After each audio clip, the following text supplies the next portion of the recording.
warahmatullahi wabarakatuh. Perkenalkan, nama saya Wanda Gilang Ramadan dari kelas IE20C5.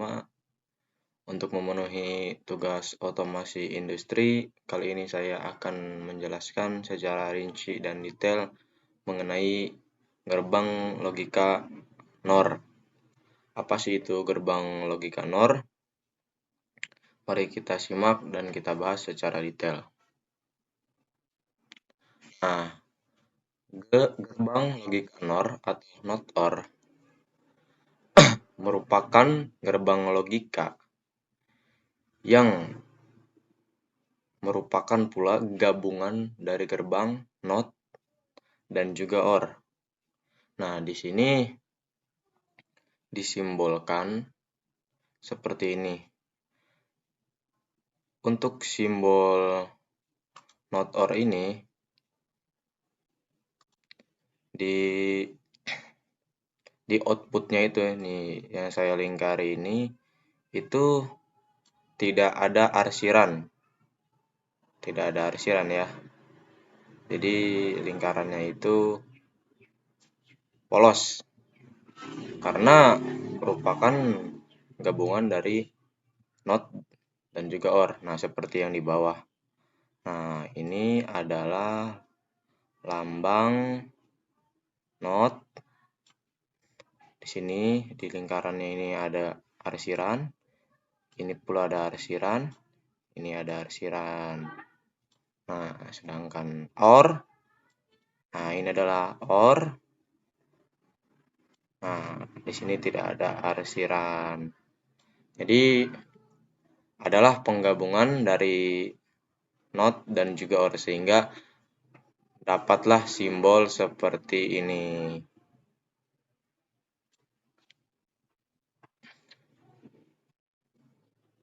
Baik, untuk selanjutnya adalah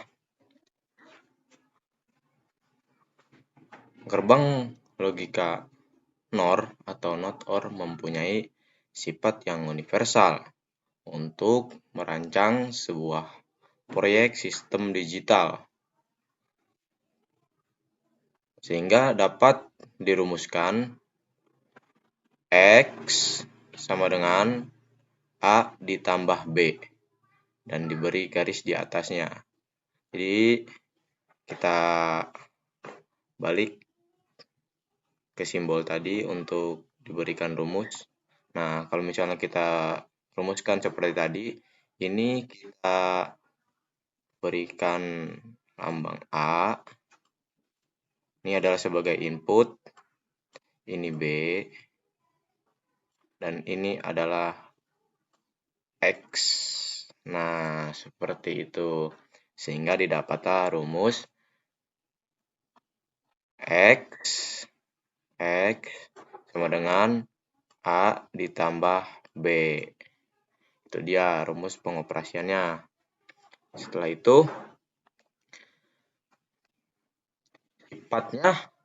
sifat dari NOR itu adalah komplement atau kebalikan dari gerbang OR.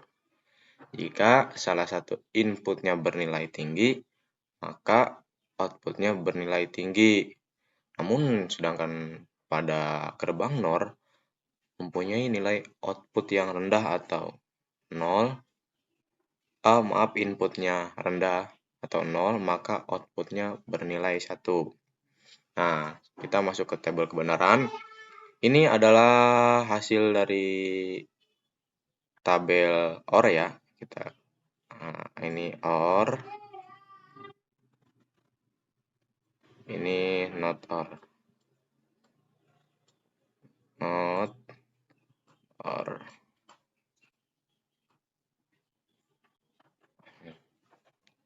Nah, dikarenakan di sini input dari A-nya dan B-nya juga 0, maka hasilnya pula akan menjadi 0. Menjadi 0. Karena kebalikan dari NOR ya. Karena sudah dilihat dari sini sendiri, outputnya akan bernilai tinggi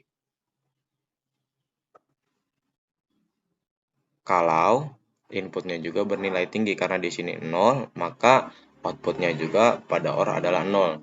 Namun berbalik, kalau menggunakan NOR maka hasilnya akan menjadi 1. Nah, kita bisa lihat di sini ya. Nah, ini hasilnya menjadi 1. Tapi untuk ke bawahnya itu selanjutnya akan menjadi 0 semua.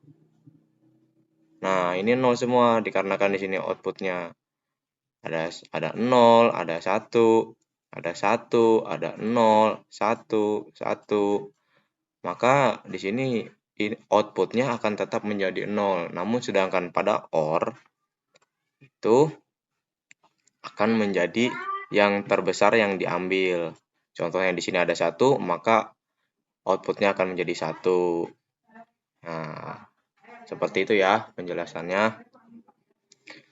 Untuk lebih detailnya lagi, nanti kita akan masuk pada simulasinya. Simulasinya seperti apa dan bagaimana, kita akan simak. Baik, untuk simulasinya gerbang logika NOR adalah inverter kebalikan dari gerbang OR.